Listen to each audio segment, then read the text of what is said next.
Leuk dat jullie er allemaal zijn. Happy to be here, and thank you, Mitchell, for inviting me. I'm a visual artist, a womanist, and also a cultural activist. This is a quote of Bell Hooks, and I think nowadays it's maybe a very relevant quote. It's an artwork I made, and I used it in a performance, and I will explain you a little bit later about the performance.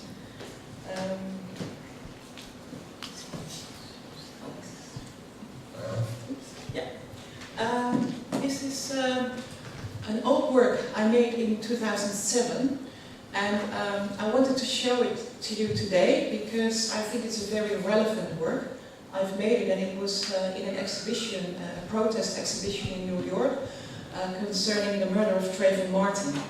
And I just, sometimes humor and sort of mirroring things can give like a new insight in very heavy issues. So that's why I chose for these racist Ku Klux Klan men to hit each other instead of black people. One of my ongoing projects since 2009 is that I collect old history books, and this is books about the pioneer spirit. It's about America, and I take the book and I strike away all the text because as a black person you are not a part of this history, and since I'm not a part of West European history or Western history, I decided to destroy the books. And what I also do is I do performances with students from several universities, like decolonial universities, where I have them dissect the books also to make them think about the knowledge they are learning, and that most of the knowledge they learn is from a white West European curriculum. And to dissect the books and to destroy the books, it gives them like, it sort of takes the holiness of the written history and of the book, it takes it away. When I do this performance, I read a poem, and the poem is The Daughter of Diaspora. So while they are sort of dissecting the books and making holes into history, I fill the holes and the gaps with my words. And this is a way for me as a black woman to reclaim my position within this history from which I was not a part. These are one of these white pioneers, which are celebrated in most of these history books, and they are celebrated, but nobody ever talks about all the horrors they did. And what I do, I cut pieces out of these men, and I place images from other history books behind them, like it's many layers, like 8 layers. And most of the images are about the horrors they did towards people and towards cultures and destroying the land. And so it's kind of a comment of this dominant male behavior. This is one of the images which one of the students made with the history books, and this is Columbus.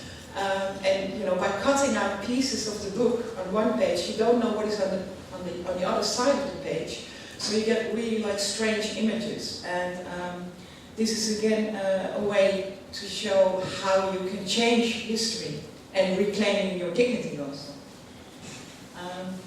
This is a work I made in 2011. It's a series of works.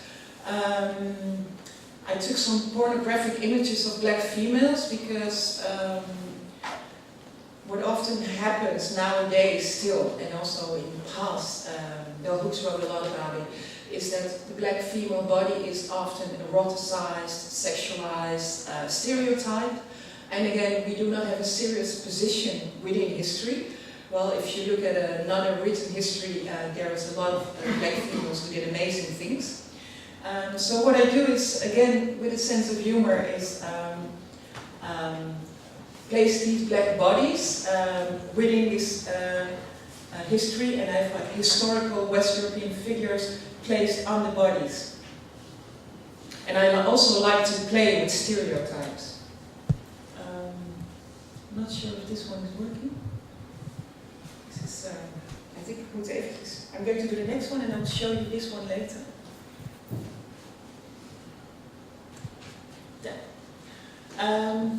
This is an installation I did in the Tropenmuseum.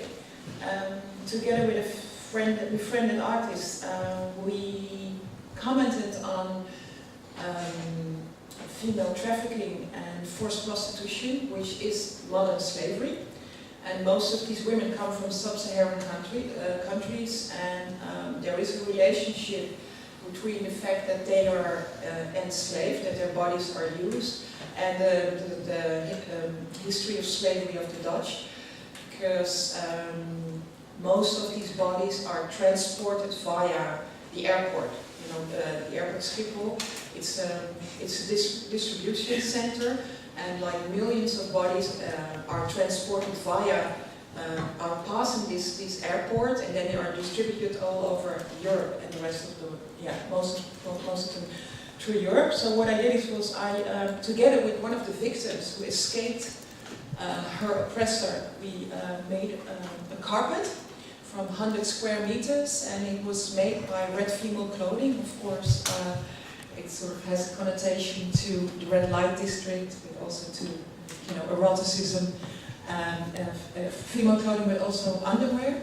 And the audience had to cross over the carpet in order to see the video installation. And the title of the carpet was The Mantle of Love. And we all may know what the mantle of love means. It's sort of like you cover up painful issues which you don't want to discuss about.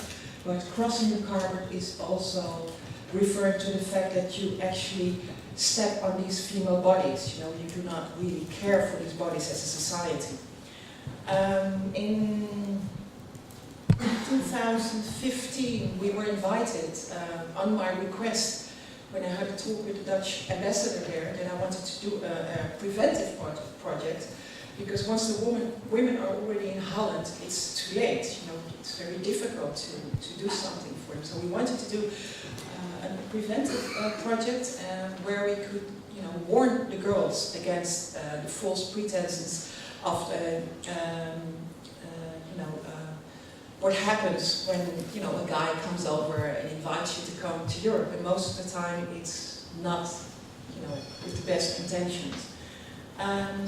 We invited 4 local actresses, and we had them perform the real stories of women who escaped, really horrible stories.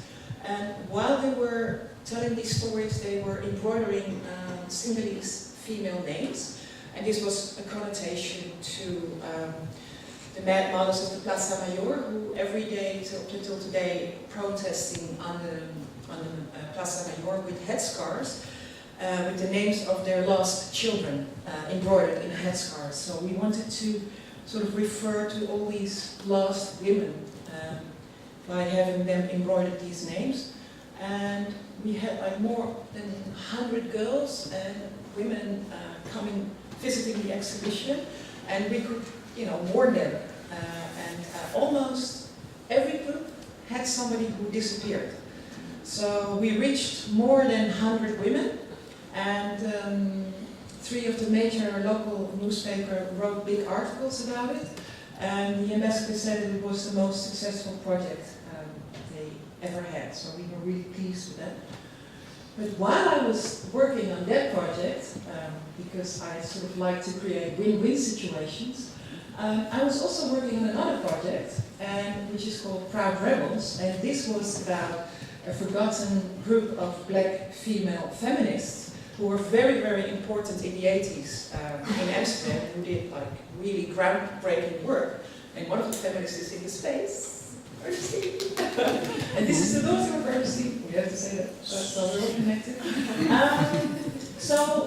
I sort of like did research on these women, and I found them again, and I wanted to, to honor them, because they were forgotten not only by the white society but also by the black community. So I brought the portraits of these women to Dakar, and I had them embroidered by local girls, and these are the girls who are the vulnerable group, who are like, because they are economically in a weak position, they are the vulnerable group who could easily end up in prostitution. So by giving them a job and paying them well, it was good. They could support their family, but they could also buy school books. And at the same time, it gave the portraits an extra dimension, because it was these girls that these women were fighting for, you know. So, and this is the result. Gloria Wecker is one of the women who was portrayed. Philomena Essert, probably all know. Ernestine, of course. And I asked all the women to, you know, to give me one word which sort of represented for them a better world. So this is why for Ernestine it's unite, but everybody had like a different word. Then I invited, I made a film also, a video, and then I invited Immanuelle Griffiths, and she's a Dutch actress, and she played in a Dutch film. It's called Only Mean People, Alleen maar nette mensen, which was a racist stereotype movie, very problematic, where black women were made ridiculous and were stereotyped. So I invited her on purpose to play in this video, also to show to the world that, to give like a counter image, because I think it's very important that you give counter images, you know. We can protest against stereotypes, but we have to produce counter images against these stereotypes. And it's our own, for me as a black person, it's my responsibility. I see it as my to create counter images.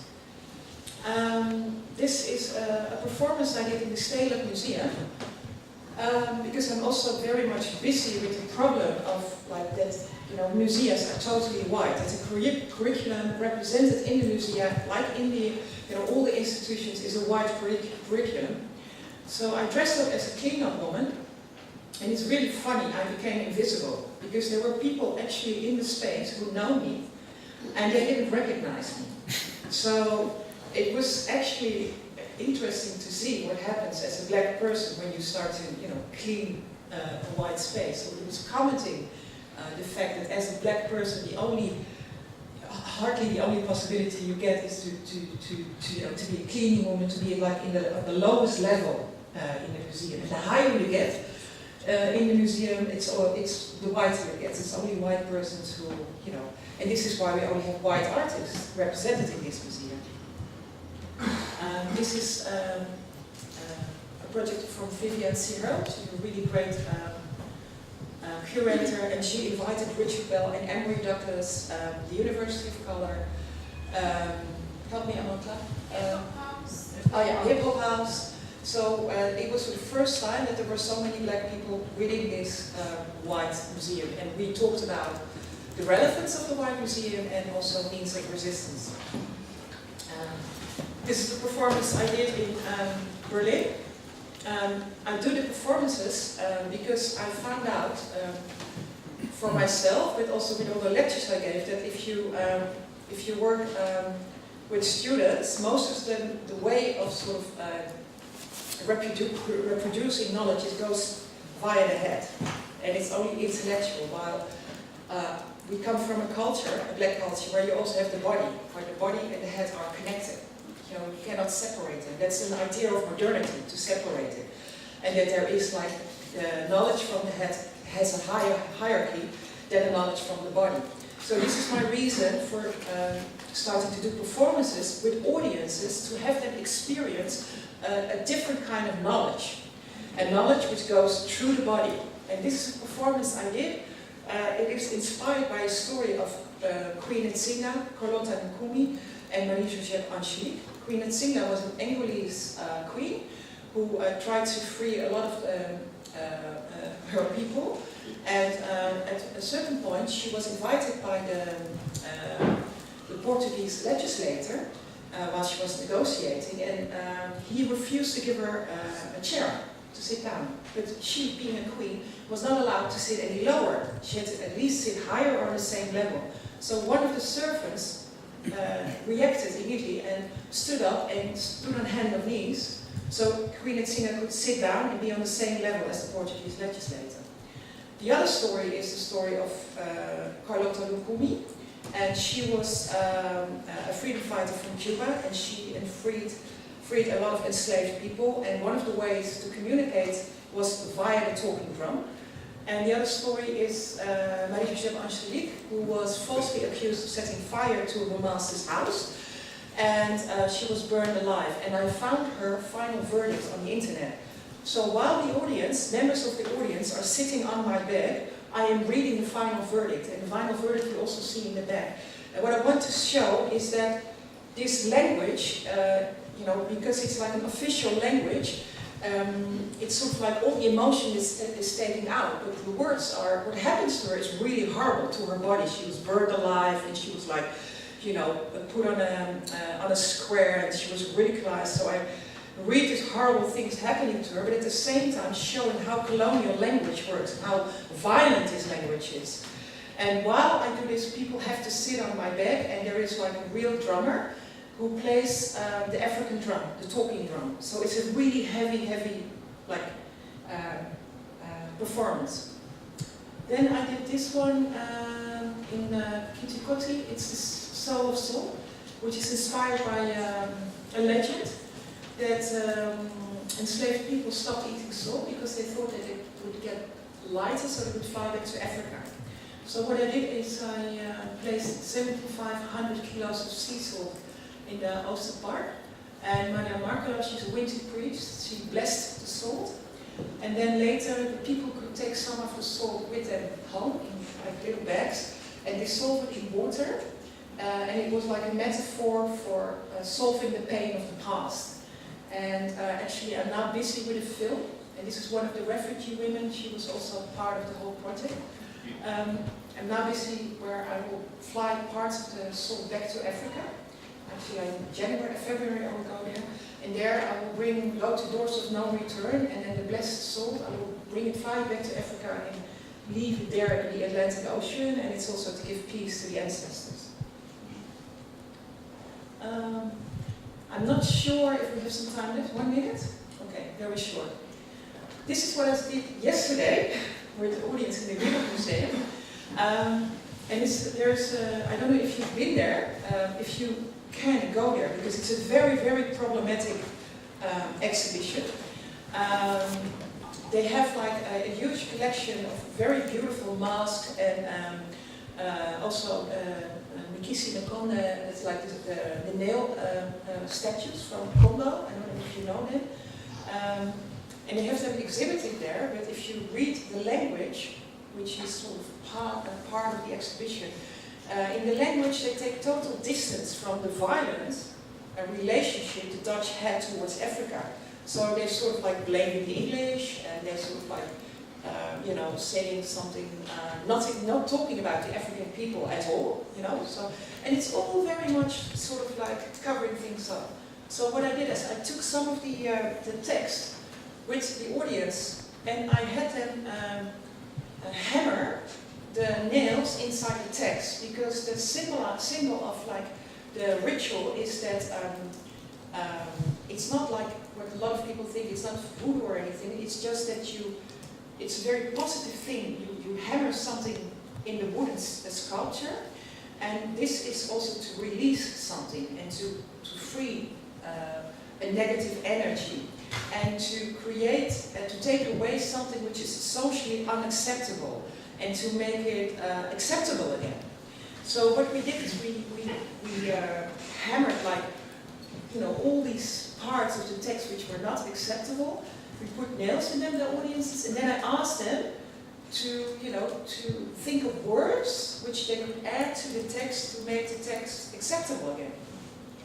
And it was an amazing experience, and actually today they went to the director of the Wereldmuseum to talk about this, and to say, like, should we change something and change the narrative, and or add something to the narrative you think is, yeah, right. So, yeah, that's it.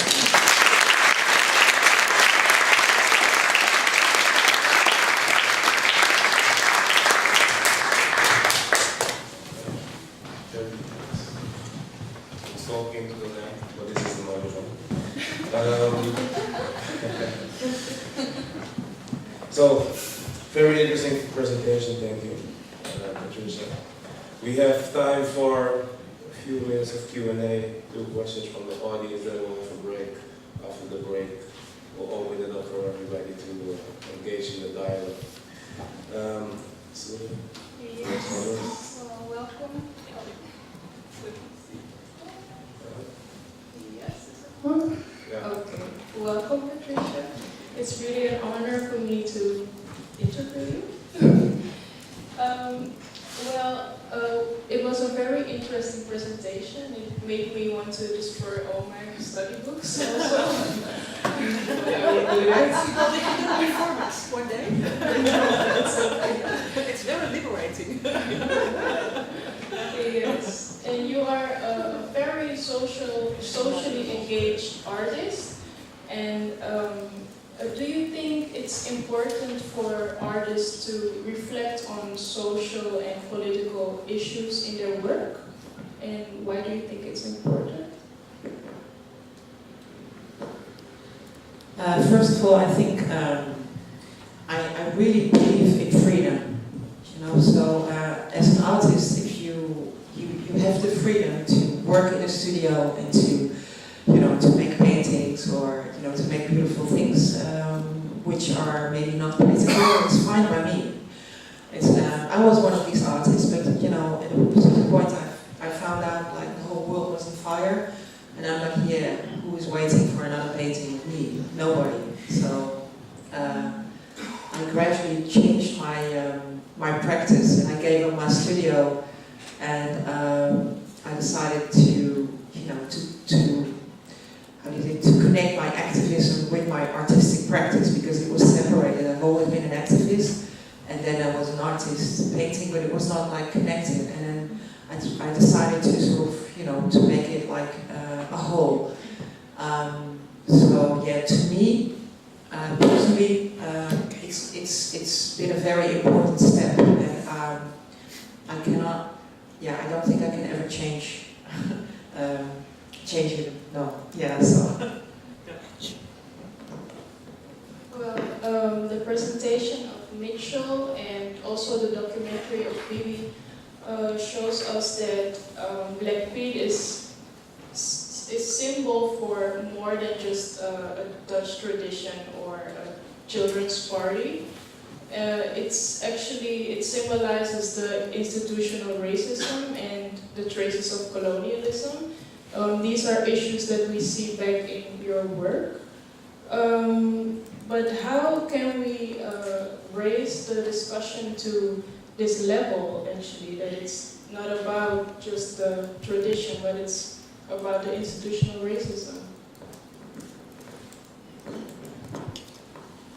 I think it's very important that we first, for me personally, Black Pete is not a black problem. Black Pete is a white problem. Secondly, I think it's very important to see the relationship between. Come here, yeah. I think also that it's very important that we see a relationship between representation and domination. The ones who dominate, they decide how you are going to be represented. And I think that's what I said before. It's very important to create counter images. Third thing I think is very important, that as a community of activists, there has to be more solidarity, because there is a lack of solidarity.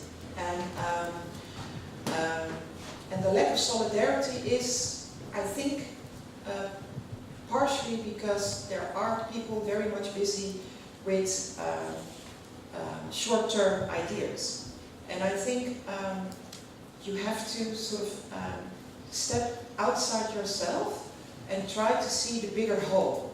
And sometimes you have to sacrifice a part of yourself and step backwards, because it's not about you, but it's about a bigger thing. And that's sometimes I miss that. And once you realize that it's not about you, but it's about a bigger thing, you can connect yourself to through this idea of going for a bigger goal. So this is what I really miss in Holland. It's very fragmented, the whole activism. And I really, really wish for us to stand up and to create a huge critical mass. And yeah. And then I can assure you that people will take you seriously if you stand up and create a huge critical mass. But if you're fragmented, if you're only like with 250 or 400 people at the protest march, yeah, people are not going to take you seriously. So we really have to think about this. How can we create a huge critical mass? I don't have the answer, but we need to think about that. Yes. Maybe it's a good question for the audience, perhaps? For the dialogue. We got a few minutes for 2 questions, maybe 3, keep it short from the audience. Then we'll have a break. So please put your hands up if you have a question or something. No, wait. Okay. I see one over there in the back, one in the front, and one in the middle. You already had one the first one, so let me start there. I'll collect the 3 questions and then. So mine's more a question for the artist. So how it's becoming clear to me ever since being in the Netherlands that as opposed to New York City, for example, where the Black Lives Matter movement is such a big thing, I don't see it. Maybe it's because I'm not into the news as much, but how does something similar exist here, maybe in just a more undercurrent where it's just so banded together, not as fragmentary? And how would you want to work on that? So how would you support it, start it through your artwork, etc.? Ja, wil je eerst de vraag nog? I'll collect the questions first. Hey Patricia, I'm wondering what's your vision on, because I'm an artist, sometimes trying to be an activist as well. I struggle a lot with this critique that you hear a lot about socially engaged art, that it instrumentalizes art for activism. And I struggle myself a lot with how to bring these things together, and I'm just wondering what's your vision on this. So you want to run them as well? Last week? Okay, that's good. We'll go to the back. And, very special guest all the way from Rotterdam, the artist as well. The artist known as Unique, the people who love Dutch hip hop probably know him. Let's see what he has next. You guys have put me on the spot, but okay.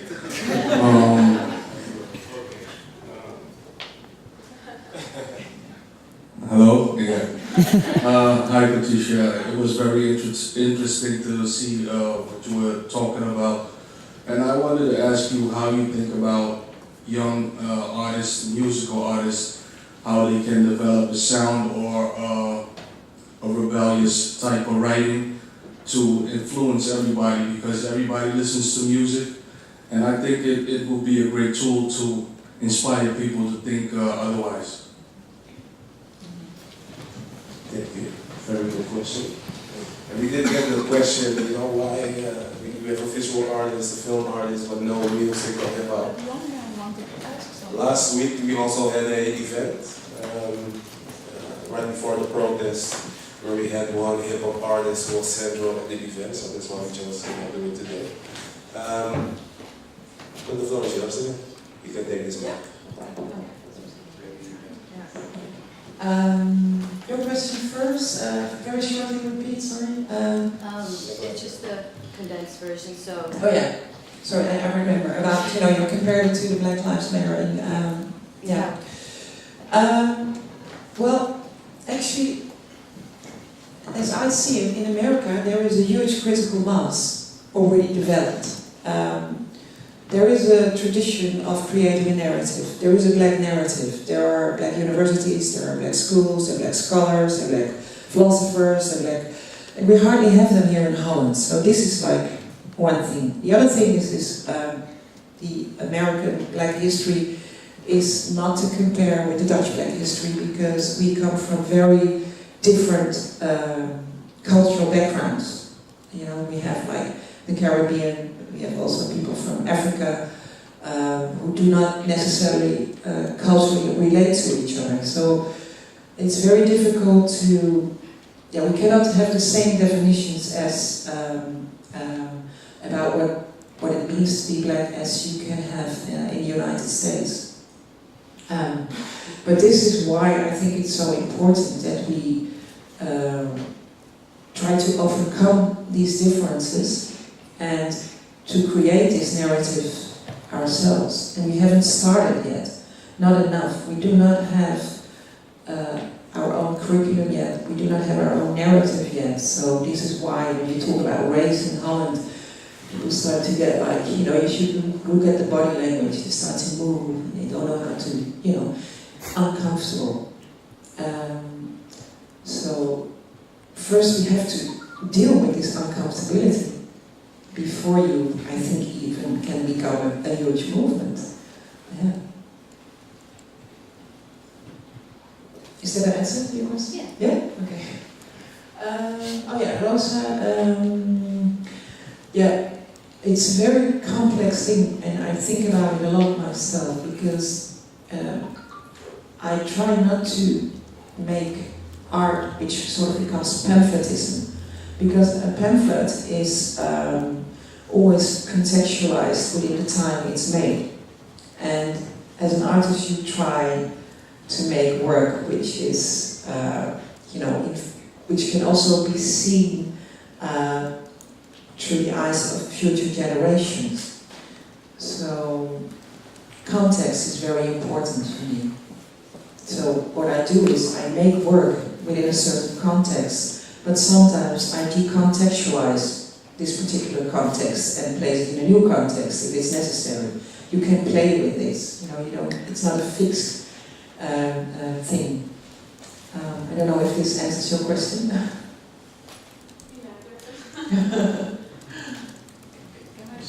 Yeah. I want to add something to it, but Because you were in the art. oh, you don't This is understand very it. short. I'm sorry. Does the art sector, do they accept you?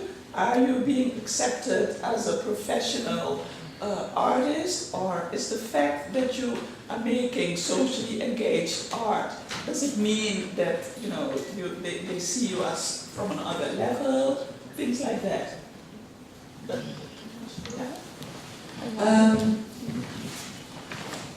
The thing is that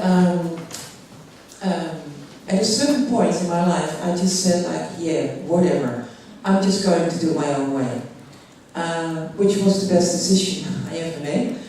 I turned my back to the white cubes, I didn't care anymore. And then you create another audience, and there are more spaces which are very interesting spaces, and not necessarily in Holland, but also abroad. But at the same time, I also thought it was for me, it's very important also to take responsibility. So when I was asked to become an art advisor at the Mondrian Fund, I said yes, because as a black person, it's important to put your black body inside a white space and to address things. And because I'm now an art advisor at the Mondrian Fund, and when an artist from a different curriculum brings in work, I can read the language and I can explain it to the white people why this is important work, because they don't understand it. So, and I do. And sometimes I don't, but I do. I say whatever. I think this person should get a stage anyway. So this is how I work my way in, but I'm not busy with being accepted. I don't care.